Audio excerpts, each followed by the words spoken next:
Hello everyone and welcome to my channel science notebook. And science notebook जैसे कि आप सभी को पता है कि आपको ये हेल्प करेगा कि साइंस के जितने भी बायो के जितने भी एंटायर टॉपिक्स हैं उन्हें कवर करने में हेल्प करेगा। और ये बेनिफिशियल है CGL, CHSL, CPO, CDS, NDA, railway, NTPC, FCAT, PCS, जहाँ पर भी साइंस मेनली में उनमें बायो पूछा जाता है वो सारे ही टॉपिक्स आपके कवर करवाए जाएंगे। इसके अलावा जो टॉपिक हम लोग का चल रहा था वो तो था ग्लैंड्स एंड हार्मोन्स, जिसमें हम ऑलरेडी ग्लैंड्स और हार्मोन से रिलेटेड जो भी उसका इंट्रोडक्शन था वो कर चुके थे। इसके अलावा हमने पीनियल बॉडी या जिसे हम पीनियल ग्लैंड कहते हैं उसके बारे में भी हम पढ़ चुके थे। और आज हम जो टॉपिक पढ़ने वाले हैं वो होगा थायराइड ग्लैंड। सो बेसिकली आपको साइंस नोटबुक सारे ही टॉपिक्स कवर करवाएगा, like cell, botany, classification of organisms, glands, hormones. ये सारे ही जितने भी टॉपिक्स यहाँ पे लिखे हुए हैं बहुत ही ज़्यादा एक्सटेंसिवली कवर्ड होंगे, राइट। तो आप बने रहिए इस चैनल के साथ। तो लास्ट क्लास में हम लोगों का ये था फंक्शन ऑफ एंडोक्राइन ग्लैंड में पीनियल बॉडी। तो हमने पीनियल बॉडी कवर कर लिया था, जिसे थोड़ा सा रिवाइज कर लेते, जिसे हम third eye of our body भी कह सकते हैं, कहते हैं। और ये CCTV कैमरे की तरह काम करता है, क्योंकि CCTV कैमरा क्या होता है, वो होता है ना, बोलते हैं कि आप एक थर्ड मतलब आप एक तीसरी आँख की निगरानी में हैं। तो तीसरी आँख की निगरानी का मतलब यही होता है, ये छिप करके सारे काम देखता है। सो पीनियल बॉडी आपके बॉडी के जितने भी फंक्शंस होते हैं उनको छिप करके देखता है कि किस समय ये जो है वो खाना खाता है, किस समय से भूख लगती है, किस समय इसको जो है वो नींद आती है। तो ये एक तरीके से बायोलॉजिकल क्लॉक है और इसका नाम इम्पॉर्टेंट है, एपिफाइसिस कहा जाता है इसको, मतलब इसका जो साइंटिफिक नेम है वो एपिफाइसिस है। पीनियल बॉडी से दो हार्मोन्स निकलते हैं, जो होता है पहला मेलाटोनिन। तो ये 97% तक सिक्रीट होता है, जिसे हम मेलाटोनिन कहते हैं। And melatonin is responsible for sleep. ये इंड्यूस करता है आपकी स्लीप को, यानी कि आपको स्लीप करवाने में, आपको सुलाने में हेल्प करता है। और इसी को हम हार्मोन ऑफ डार्कनेस कहते हैं, क्योंकि डार्कनेस से ज़्यादा एक्टिव होता है, इसलिए रात के समय में जो है हम लोग ज़्यादा मतलब अच्छे से सो पाते हैं, रात के समय में एक्टिव हो जाता है ये। और ये हमारी स्लीप को कंट्रोल करता है, खाने को कंट्रोल करता है। ये हमारा बायोलॉजिकल क्लॉक, सारी ही जैविक धुन हमारी बॉडी में कब क्या होना है, कब नींद आ रही है, कब हम लोग भूख लगती है, तो ये सारी चीज़ें कंट्रोल कर रहा है। और इन केस अगर ऐसा भी होता है कि कुछ लोगों को ना इंसोम्निया हो जाता है। इंसोम्निया बहुत इंपॉर्टेंट वर्ड है। इंसोम्निया SSC लेवल के हिसाब से बहुत इंपॉर्टेंट वर्ड है। कई बार क्वेश्चंस पूछा जाता है, लाइक इंग्लिश की अगर मैं बात करूँ तो। सो ये जो मेलाटोनिन होता है ना, ये स्लीपिंग पिल्स के अंदर होता है। और ये जो स्लीपिंग पिल्स होती हैं ये इस मेलाटोनिन को एक्टिव कर देती है। मतलब मेलाटोनिन मतलब स्लीपिंग पिल्स जो दी जाती हैं किसी भी इंसान को जिसे इंसोम्निया है, जिसे सोने में दिक्कत होती है, रात में वो उसको नींद नहीं आती है, तो ऐसे इंसान को टैबलेट्स के तौर पे आप ऐसी मतलब स्लीपिंग पिल्स देते हैं जिससे मेलाटोनिन एक्टिव हो जाता है। और जो 21 डेज़ रूल या हैबिट फॉर्मेशन होता है वो भी यहीं से होता है। तो ये सारी चीज़ें हम लोग लास्ट क्लास में पढ़ चुके थे। और अगर पीनियल बॉडी में से मेलाटोनिन जो है वो निकलना ही बंद हो जाए, लाइक 97% तक जो है ये सिक्रीट होता है, लेकिन अगर ये निकलना बंद हो जाए तो हमें इंसोम्निया हो जाएगा, जिसे हम हाइपोसिक्रीशन होते कहते हैं। यानी कि कम निकलना, किसी भी केमिकल का कम निकलना इज़ हाइपोसिक्रीशन। उसके बाद आता है हाइपर सिक्रीशन, यानी कि जब ये हार्मोन कुछ ज़्यादा ही निकलने लगे तो ऐसा क्या होता है, तो हमें नींद बहुत ज़्यादा आती है। और अगर हमारी नींद पूरी नहीं हुई तो हमें होती है इरिटेशन, और हमारी जो बॉडी क्लॉक होती है वो भी एबनॉर्मल हो जाती है, क्योंकि हमको 8 से 8 घंटे तक सोना होता है, हम उससे भी ज़्यादा घंटे तक सो लेते हैं। तो यही था मेलाटोनिन के बारे में, जो कि 97% तक जो है निकलता है, कहाँ से, पीनियल बॉडी से। इसके अलावा हमने सेरोटोनिन की बात करी थी, और जो सेरोटोनिन हार्मोन होता है वो 3% निकलता है। This is feel good hormone. ये आपके मूड को स्टेबलाइज करता है, यानी कि स्टेबल करता है, आपका मूड हैप्पी रखता है। और ये आपके स्लीपिंग, ईटिंग एंड डाइजेशन को भी टेक केयर करता है, देखता है। और ये फील गुड हार्मोन है, ये चीज़ यहाँ पे लिखी हुई है। उसके बाद आता है कि जो सेरोटोनिन के जैसे और भी बहुत सारे केमिकल्स होते हैं, हार्मोन्स होते हैं जो हमारी बॉडी में प्रोड्यूस होते हैं, लाइक डोपामाइन। आपने जो संदीप माहेश्वरी है ना, उनकी वीडियो में आपने बहुत ज़्यादा सुना होगा डोपामाइन के बारे में। मतलब ये फील गुड हार्मोन है, आपको अच्छा फील करवाने में हेल्प करता है। फिर ऑक्सीटोसिन, इसको हम लव हार्मोन कहते हैं, है ना। एंडोफिन्स जो होते हैं, ये सारे के सारे फेमसली हैप्पी हार्मोन्स कहे जाते हैं, जो आपके अंदर पॉजिटिव फीलिंग को लेकर आते हैं, प्लेजर और हैप्पीनेस को लेकर आते हैं। तो ये बहुत इंपॉर्टेंट है आपके मूड के लिए, आपके फीलिंग्स के लिए। सो बेसिकली पीनियल ग्लैंड हमें समझ में आ गया कि इसकी जो लोकेशन थी वो एक तो स्मॉलेस्ट ग्लैंड कहा जाता है ये, राइट। और इसके अलावा ये ब्रेन में होता है। ये सब हम ऑलरेडी पिछली क्लास में डिस्कस कर चुके हैं। तो ये एक छोटा सा रिकैप था। अगर आपको यहाँ पर चीज़ें बहुत जल्दी आपको लग रहा है कि मैंने बहुत जल्दी कहा है, तो आप पिछली वीडियोज़ देख सकते हैं। मैं आई बटन पे मतलब जो कार्ड्स होता है ना, वहाँ पर मैं डाल दूँगी, तो आप उस पर क्लिक करके वो वाला जो तो आप मतलब आई बटन पे क्लिक करके वो जो कार्ड होता है वहाँ से आपको जो सेकंड वीडियो होगा, इसका सेकंड पार्ट जो होगा जिसमें मैंने ये पीनियल ग्लैंड पढ़ाया था, तो ये आपको कवर हो जाएगा वहाँ से। सो अब चलते हैं अपने टॉपिक के ऊपर। जो हमारा आज का टॉपिक है वो है आपका थायराइड ग्लैंड, राइट। तो थायराइड ग्लैंड हमें समझना है। सबसे इंपॉर्टेंट चीज़ है हमारा पीनियल ग्लैंड। जो पीनियल ग्लैंड है वो कंप्लीट हो चुका था, और पीनियल ग्लैंड में हम जानते हैं कि हमको पता है कि ये सबसे स्मॉलेस्ट ग्लैंड है, और ये इसका जो ब्रेन में इसका वो होता है, लाइक लोकेशन जो है इसका ब्रेन में है। लेकिन ब्रेन में आपके दो और हॉर्मोन्स थे, राइट। दो और हॉर्मोन्स थे आपके पीनियल ग्लैंड के अलावा, जिसे हम हाइपोथैलेमस कहते हैं, और दूसरा जो था जिसे हम पिट्यूटरी ग्लैंड कहते हैं। लेकिन हाइपोथैलेमस एंड पिट्यूटरी ग्लैंड एक मतलब ये इनको हम मास्टर और सुपर मास्टर ग्लैंड कहते हैं। तो ये हम बाद में कवर करेंगे। पहले हम ये सारे ग्लैंड्स पढ़ लेते हैं, उसके बाद हम हाइपोथैलेमस एंड पिट्यूटरी ग्लैंड पे चलेंगे। तब जाके हमें ज़्यादा अच्छे से समझ आएगा जब हम सारे के सारे ग्लैंड्स पढ़ लेंगे। सो अभी मैंने ब्रेन में सिर्फ आपको एक ही ग्लैंड करवाया है, दैट इज़ पीनियल ग्लैंड। हालांकि यहाँ से हाइपोथैलेमस भी सिक्रीट होता है ब्रेन से ही, मतलब आई मीन ब्रेन में ही इसका लोकेशन होता है हाइपोथैलेमस का, और साथ में पिट्यूटरी ग्लैंड का। लेकिन मैंने आपको सिर्फ अभी पीनियल ग्लैंड कराया है। और अब हम चलने वाले हैं, लाइक अब हम टॉपिक करने वाले हैं वो है थायराइड ग्लैंड, जो कि आपके थ्रोट में होता है। सारी चीज़ों को बहुत अच्छे से कवर करेंगे, उसके बाद प्रीवियस ईयर क्वेश्चन सॉल्व करेंगे ना, तो ग्लैंड्स टॉपिक आपका पूरा कवर हो जाएगा। ऐसा कोई क्वेश्चन नहीं होगा जो आपको नहीं आए, राइट। सो अब यहाँ से चीज़ें शुरू करते हैं। सो फंक्शंस ऑफ एंडोक्राइन ग्लैंड में हम पढ़ने वाले हैं थायराइड ग्लैंड। सबसे इंपॉर्टेंट चीज़ ये है कि थायराइड ग्लैंड होता कहाँ है। तो अब आप ये देख सकते हो कि ये आपका थ्रोट है, right, this is your throat. और यही जो थ्रोट है यहीं पर ही होता है गले में थायराइड ग्लैंड। और आप देख सकते हो कि थायराइड ग्लैंड जो है वो थोड़ा बटरफ्लाई जैसा दिखाई दे रहा है, बटरफ्लाई जैसी शेप का दिखाई दे रहा है, या फिर हम इसे एच शेप भी कह सकते हैं। तो इसके जो है दो नाम है, या तो आप इसे एडम्स एप्पल भी कह सकते हो, एडम्स एप्पल ये भी हो सकता है। और दूसरी बात कि ये एच शेप का होता है और बटरफ्लाई शेप का दिखाई पड़ता है। तो यही है थायराइड ग्लैंड। इसका लोकेशन आपको याद रखना है, थ्रोट में इसका लोकेशन है। Also known as butterfly gland, इसको हम बटरफ्लाई ग्लैंड भी कहते हैं, या फिर एच शेप हार्मोन या एच शेप ग्लैंड भी कहते हैं। एच शेप हार्मोन नहीं होगा, एच शेप ग्लैंड हम इसको कहते हैं। और ये इसको हम एडम एप्पल्स भी कहते हैं, राइट, क्योंकि ये उसी के पास होता है, इसका जो लोकेशन है वो वहीं है। अब यहाँ से सबसे इम्पॉर्टेंट चीज़ ये है कि जैसे हमने पढ़ा कि जो पीनियल बॉडी होती है, जो पीनियल ग्लैंड होता है, वहाँ से दो हार्मोन्स निकलते हैं, लाइक मेलाटोनिन हार्मोन और सेरोटोनिन हार्मोन।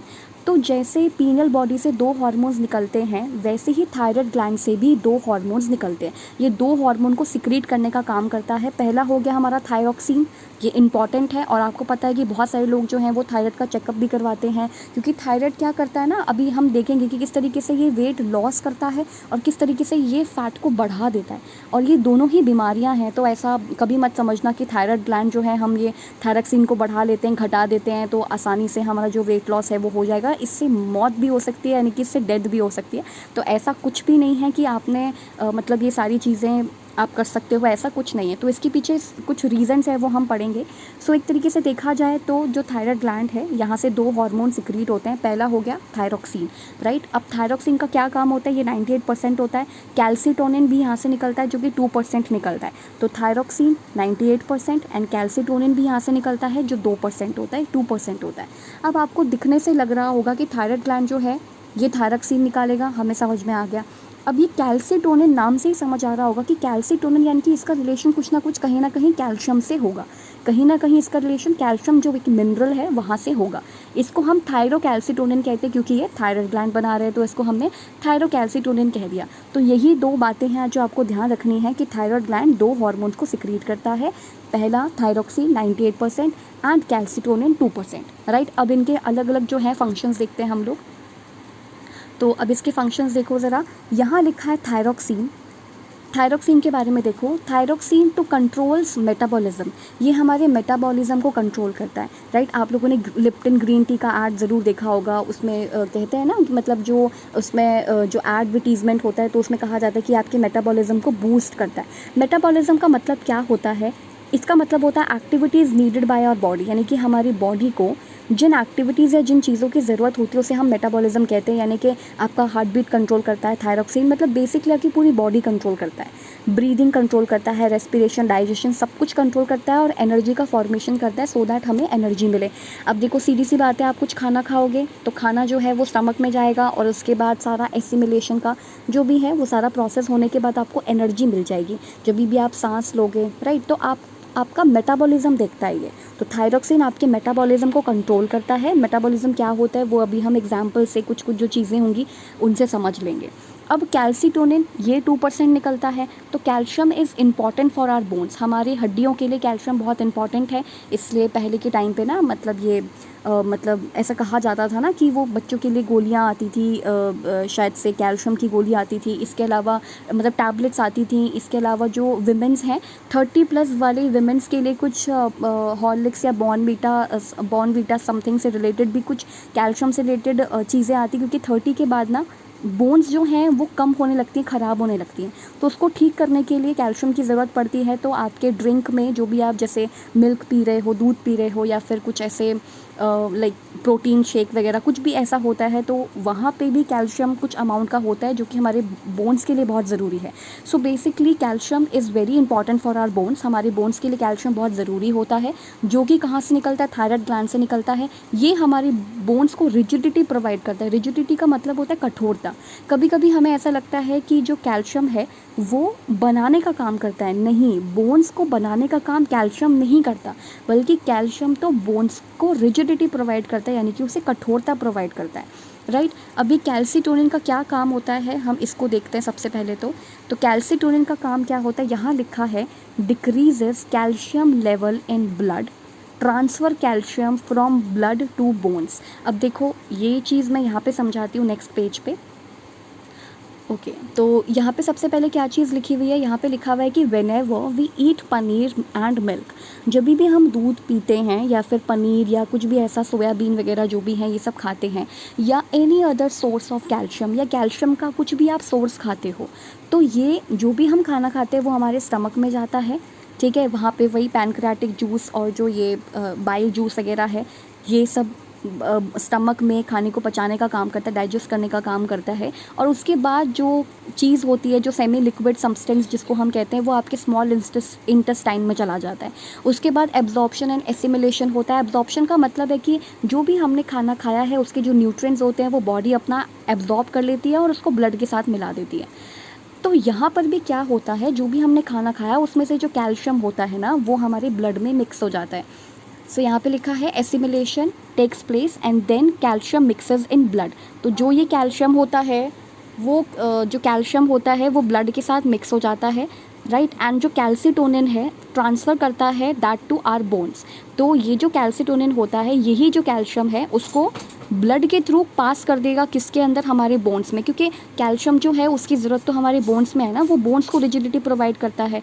तो कैल्सीटोनिन क्या काम करता है, ये कैल्शियम को जो कि ब्लड में है, जो कि ब्लड में जो कैल्शियम है उसको ब्लड से निकाल के, उस कैल्शियम को ब्लड से निकाल के कहाँ पे ट्रांसफ़र कर देता है, हमारी बोन्स में ट्रांसफ़र कर देता है। तो ये चीज़ थोड़ी सी ज़्यादा इंपॉर्टेंट थी कि जो कैल्सीटोनिन का काम होता है वो क्या है कि ब्लड से कैल्शियम को लेकर के हमारे बोन्स में लेकर चले जाना, क्योंकि वहाँ पे कैल्शियम की रिक्वायरमेंट होती है, बोन्स या फिर वेरेवर कैल्शियम इज़ रिक्वायर्ड। तो जहाँ पर भी कैल्शियम की ज़रूरत होती है तो मेनली बोन्स में होती है, क्योंकि वो हमें रिजिडिटी प्रोवाइड करता है जो कैल्शियम होता है, तो हमारे ब्लड से वहाँ चला जाता है। तो ये काम किसका है, ये सारा ही काम जो है वो कैल्सीटोनिन का है। सो मेरे ख्याल से आपको यहाँ तक चीज़ एकदम क्लियर हो गई होगी, ठीक है। क्रिस्टल क्लियर जब तक ना होना तब तक आप चीज़ को छोड़िए ही मत, क्रिस्टल क्लियर ही होना चाहिए। तो मैं एक बार रिवाइज करवा देती हूँ।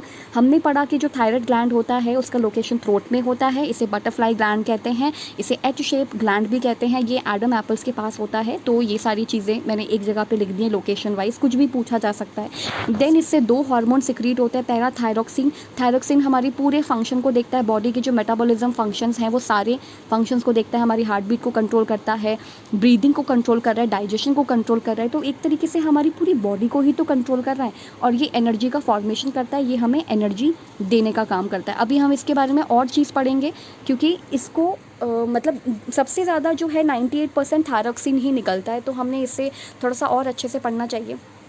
तो वो पढ़ेंगे। उसके बाद है कैल्सिटोनिन। कैल्सिटोनिन का काम क्या होता है, ये कैल्सिटोनिन हमारे ब्लड से, जो हमारे ब्लड में कैल्शियम मिला है, जो हमने खाना खाया उसके बाद जो न्यूट्रिएंट्स हमारे ब्लड ने एब्जॉर्ब करे हैं, उन उन न्यूट्रिएंट्स को हमारे ब्लड से कहाँ पर भेज देता है, बोन में भेज देता है, क्योंकि वहाँ पे इसकी ज़्यादा ज़रूरत है, राइट। तो यही चीज़ें थी जो हमने अभी पढ़ी। और ये मिल्क वगैरह, पनीर वगैरह के बारे में भी हमने पढ़ा कि जब भी हम कुछ कैल्शियम का सोर्स खाते हैं तो वो बाद में एकदम एंड की स्टेज में हमारे ब्लड में मिक्स हो जाता है, और यही वो कैल्सिटोनिन है जो थायराइड ग्लैंड से निकल के कैल्शियम लेकर के हमारे बोन्स को दे देता है, क्योंकि वहाँ इसकी ज़्यादा ज़रूरत होती है। अब हम पढ़ेंगे कि अगर मान लो जो ये 98% जो आपका ये थायरोक्सिन है, अगर वो उतना निकलना बंद हो जाए, राइट, या फिर वो ज़्यादा निकलने लगे। देखो, हाइपो का मतलब होता है, हाइपोथायराइडिज्म का मतलब है कि जब थायरोक्सिन कम निकले।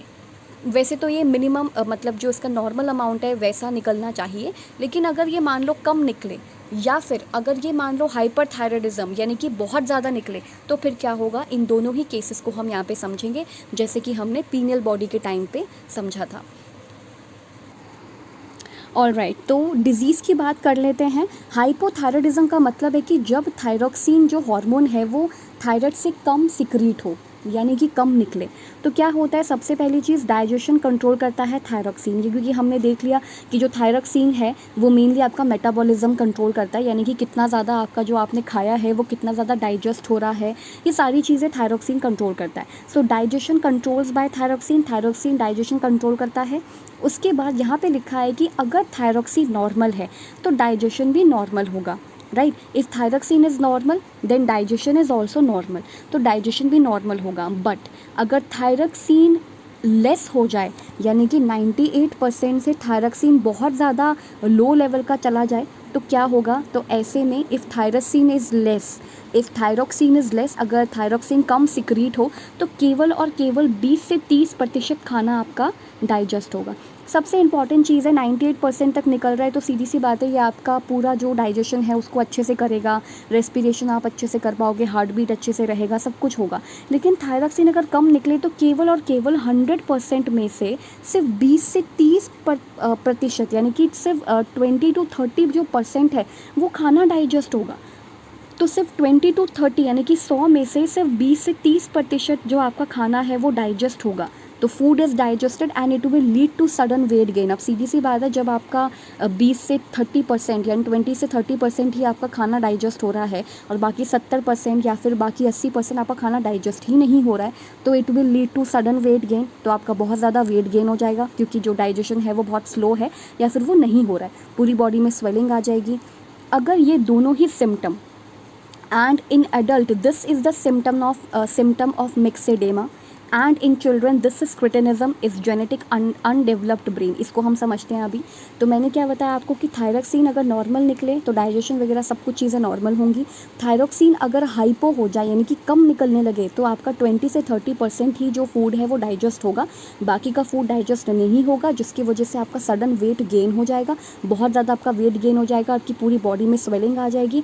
और अगर यही चीज़ किसी एडल्ट को हो जाए, यही प्रॉब्लम अगर किसी एडल्ट को हो जाए तो हम उसे मिक्सेडेमा कहते हैं। सेम मिक्सेडेमा ऐसा ही होता है लेकिन ये एडल्ट में होता है। और अगर चिल्ड्रन में हो जाए तो उसे हम क्रिटिनिज्म कहते हैं। इसके बारे में मैं अभी बता देती हूँ, इसे हम क्रिटिनिज्म कहते हैं, राइट। और जो बच्चों में होता है, जो मतलब एडल्ट में होता है, ये तो थायरोक्सिन की कमी से कभी भी किसी भी स्टेज में हो सकता है, किसी भी जो एडल्ट है उसको हो सकता है, लेकिन चिल्ड्रन में ये बचपन से होगा, ठीक है। इसे हम कॉन्जेनिटल भी कहते हैं, कॉन्जेनिटल। कॉन्जेनिटल का मतलब होता है यानी कि जन्मजात बीमारियां जो आपके जन्म से लग जाती हैं, तो ये जेनेटिक है, राइट। ये बच्चे में पहुंच जाता है, जिसकी वजह से बच्चे का जो ब्रेन होता है वो अनडेवलप रहता है, वो डेवलप नहीं हो पाता है। अब आप खुद देख लो क्रिटिनिज्म में क्या दिखाई दे रहा है, ये देखो, ये क्या हो रहा है कि इसकी आंखों में स्वेलिंग आ गई है, तो स्वेलिंग इन द बॉडी, ये चीज़ हमने देख लिया है। ये पूरा पार्ट जो है वो स्वेलिंग है, पफी सा फेस हो जाता है, थोड़ा मोटा सा फेस हो जाता है, डल फेस, ड्राई स्किन हो जाती है, सडन वेट गेन हो जाता है। जब स्वेलिंग बॉडी हो गई, बॉडी में स्वेलिंग हो गई तो वेट जो है वो भी बढ़ जाएगा, सडन वेट गेन हो जाएगा। सो ये तब होता है जब आपका जो थायराइड है वो आपका थायरोक्सिन कम निकले, कम सिक्रीट हो। तो अब हम पढ़ने वाले हैं जब हाइपरथायराइडिज्म हो जाए, यानी कि जितना ये 98% होना चाहिए, मतलब जितना ये निकलना चाहिए उससे ही कहीं ज़्यादा सिक्रीट होने लगे। तो ऐसे में क्या होगा, ऐसे में होगा ये कि जहाँ आपका हाइपोथायराइडिज्म में 20 से 30% खाना डाइजेस्ट हो रहा था, यहाँ आपका पूरा खाना डाइजेस्ट हो जाएगा, सारा ही खाना डाइजेस्ट हो जाएगा। तो रेट ऑफ डाइजेशन यहाँ पे बहुत फास्ट होता है and it will digest body fat, यानी कि आपका जितना भी बॉडी का फैट होगा ना, ये वो भी डाइजेस्ट कर लेगा। बॉडी का फैट का मतलब है कि आप बहुत ज़्यादा लीन हो जाओगे, पतले हो जाओगे।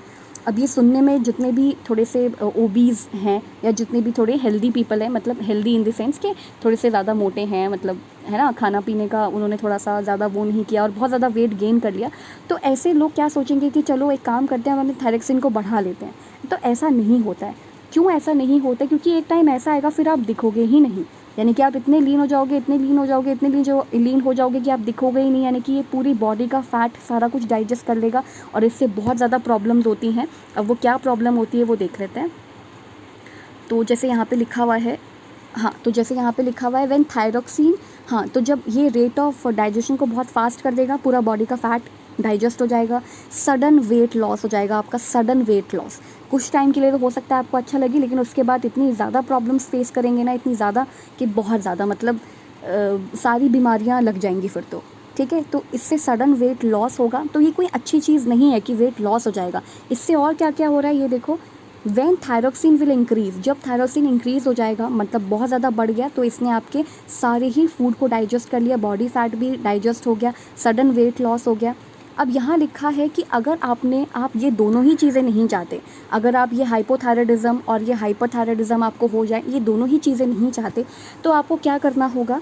To control thyroxine we need to take iodine mineral. आपको आयोडीन मिनरल यानी कि जो सॉल्ट होता है ना, iodized salt, fish, sea weeds वगैरह, ये सब आपको खाने चाहिए and it will lead to, मतलब अगर आपने ये सारी चीज़ें खा ली तो फिर होगा क्या कि आप अपने आप को इन सब चीज़ों से बचा पाओगे और आपके बॉडी के अंदर जो थायरोक्सिन है वो अच्छा सिक्रीट होगा, मतलब वो सही अमाउंट में, जितना होना चाहिए नॉर्मल अमाउंट में, उतना सिक्रीट होगा। लेकिन ये एक्चुअली ना यहाँ पर ये आपको बता रहा है कि आपको किस तरीके से अपने थायरोक्सिन को नॉर्मल उसमें लेकर के आना है। लेकिन अगर थायरोक्सिन इंक्रीज़ हो जाए तो क्या होगा? It will lead to Graves syndrome. अब यही देखो, this is Graves eye disease symptom. तो ये ग्रेव्स सिंड्रोम है। अब ये क्या है? आपकी आइज़ जो है ना वो बाहर आने लगती हैं, बल्जिंग ऑफ आइज़ हो जाती है, यानी कि आंखें बाहर आ जाती हैं। अब देखो, ये नॉर्मल कंडीशन है एक ह्यूमन की, राइट। अब ये देखो, ये थायराइड ग्लैंड जो है कितना फूल गया है, आई जो है वो कैसे बाहर को आ रही है। So this is bulging of eyes both in adult and child. अब जैसे कि यहाँ पे हाइपोथायराइडिज्म हमने देखा, तो क्रिटिनिज्म वो होता है जो जेनेटिकली बच्चों में होता है, लेकिन इसके लिए अलग जो एडल्ट को हो जाए तो उसके लिए अलग नाम है, दैट इज़ मिक्सेडेमा। लेकिन यहाँ पे बच्चे और एडल्ट अगर दोनों को हो जाए तो दोनों का नाम सेम होगा, that is Graves syndrome, right. So इसलिए यहाँ पर एक चीज़ देखी जाती है, तो अगर आपको अपना थायरोक्सिन लेवल सही करना है तो आपको आयोडाइज्ड मिनरल सॉल्ट, सी वीड्स, फिश वगैरह ये सब आपको लेना चाहिए। इसके अलावा थायरोक्सिन इन्वर्सनल प्रोपोर्शन है टू वेट के आप ऐसे भी याद रख सकते हो। कैसे? जैसे थायरोक्सिन जो है वो आपका अगर बढ़ा, यानी कि थायरोक्सिन बढ़ेगा तो वेट कम होगा। क्यों? क्योंकि थायरोक्सिन अगर बढ़ गया, हमने यहाँ पे क्या देखा था, थायरोक्सिन अगर बढ़ गया तो वेट जो है वो लॉस में चला जाएगा क्योंकि सारा ही खाना डाइजेस्ट हो जाएगा। लेकिन थायरोक्सिन अगर कम हो गया तो वेट जो है वो बढ़ जाएगा। तो इसमें इन्वर्स का रिलेशन होता है। यही चीज़ मैं आपको समझाने की यहाँ पे कोशिश कर रही थी। इसके अलावा आपको आयोडाइज सॉल्ट वगैरह ये सारी चीज़ें लेनी है। और अगर ये जो आयोडीन की कमी हो जाती है तो हमें ग्वाइटर भी हो जाता है। हालांकि ये इससे थोड़ा सा अलग है, लेकिन क्योंकि इसी का पार्ट है तो मैंने सोचा यहाँ पर ये बता दिया जाए। हालांकि हमने ये 6th क्लास में पढ़ा था एनसीईआरटी की, जो मैं शुरू करूँगी, तो एनसीईआरटी की बुक में भी इसके बारे में है कि आयोडीन की कमी से जो हमें है ग्वाइटर हो जाता है, राइट, आयोडीन की कमी से। तो उसको सही रखने के लिए हमें क्या क्या खाना चाहिए, तो देख लो, ये सीवीड है, दिस इज सीवीड, ऐसा दिखाई देता है। सॉल्ट खाना चाहिए एंड दिस इज़ फिश। तो आपको फ़िश खाना चाहिए, चाहे आप ग्रिल्ड फिश खाइए, चाहे आप कैसी भी फ़िश खाइए, आपको फ़िश खाना चाहिए इस चीज़ के लिए। सो यही था आज के इस टॉपिक में। तो हम लोगों ने ऑलरेडी सारा जो ग्लैंड्स का इंट्रोडक्शन है वो कर लिया है, राइट। सारा पूरा इंट्रोडक्शन जितना भी था कि कौन सा बड़ा ग्लैंड है, कौन सा छोटा ग्लैंड है, ये सब में जितनी कन्फ्यूजन होती है वो सब क्लियर हो गया है। और जब हम प्रीवियस ईयर सॉल्व करेंगे ना, तो और भी जो भी प्रॉब्लम्स होंगी आपकी वो भी क्लियर हो जाएंगी। सो पीनल बॉडी भी हमने कर लिया, जो एक इम्पॉर्टेंट ग्लैंड था, और हमने ये थायराइड ग्लैंड पढ़ लिया। अब हम नेक्स्ट क्लास में पैराथायराइड ग्लैंड को पढ़ेंगे, जो कि आपके पार्ट 4 में आएगा। तो आप अपने मर्ज़ी से ये सब चीज़ें कर सकते हैं, ठीक है। और keep learning and keep discerning. और फिर धीरे धीरे हम लोग ना इंग्लिश के रूट वर्ड्स भी पढ़ेंगे, जैसे कि मैंने पिछली क्लास में आपने शायद सुना होगा सोमनाबुलिज्म, है ना। और हमने सोमनीलोक्विस्ट के बारे में हमने बात करी थी। और इसके अलावा सोमनीफेरस सब्सटेंस जो नींद दिलाने में काम करे, या सपोरिफिक ड्रिंक जिसको हम कहते हैं। तो ये कुछ हम रूट वर्ड्स भी शुरू करेंगे, ऐसा मैंने सोचा है। तो बाकी आप चैनल को लाइक सब्सक्राइब जो है कर सकते हैं, और आप वीडियोस को ज़रूर देखिए, अच्छे से देखिए सारी चीज़ें। और उसके बाद प्रीवियस ईयर क्वेश्चन सॉल्व करेंगे तो बहुत आसानी से सॉल्व हो जाएंगे। ऐसा नहीं लगेगा कि कुछ छूट गया है, और अगर कुछ छूट जाता है प्रीवियस ईयर क्वेश्चन में कुछ पता चलता है तो वो भी कवर करवा लिया जाएगा। So thank you so much, keep learning and keep discerning.